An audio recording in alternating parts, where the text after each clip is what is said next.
په دواړو پښو معیوب محمد هاشم له تیرو 23 کالو راهیسې په خوست کې د څپلیو او زړو بوټانو د ترمیم یا هم مچیتوب له لارې د ژوند اړتیاوې پوره کوي. نوموړی وایي د ده کیسه هغو ځوانانو لپاره یو الهام دی چې له وزګارۍ شکایت کوي. د همت کې هر څه پیدا کېږي. دا زه په دواړو پښو معیوب یم، خپل همت لوسه نه ورکوم، نه خپل رزق او خپل نفقه ګټم.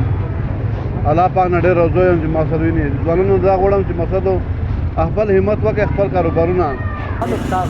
محمد هاشم هر سهار شاوخوا 1 ساعت له کوره د خپل کاروبار ځای ته په امساو ځان رسوي. نوموړی وایي د زغم، همت او مچیتوب له لارې د خلکو اعتماد ترلاسه کړی او له همدې لارې د کورنۍ اړتیاوې پوره کوي.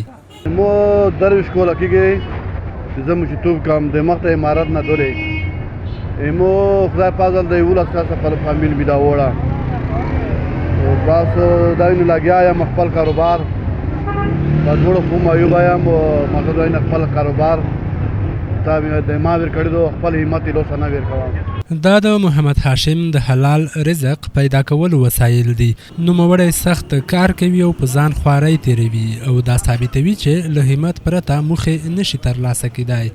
مو سره داس کی وړي کې ځای می دا په هم سیم کې دا په هغه ترتیب سامان ته خوشوي او زګا کې سم او به سامان ته بندوي یو ځای می دا په تم لسم سم کې ولا اقتصاد کمزور او شمختاب پرې هو پر خلا دا یو کور کې چې پر خلا دا یو نیم کول. محمد هاشم د صبر، زغم او همت یو ژوندی مثال دی چې ثابتوي هیڅ کار کوچنی نه دی او هر څوک کولی شي د خپلو هڅو په وسیله د ژوند ستونزو ته ماتې ورکړي.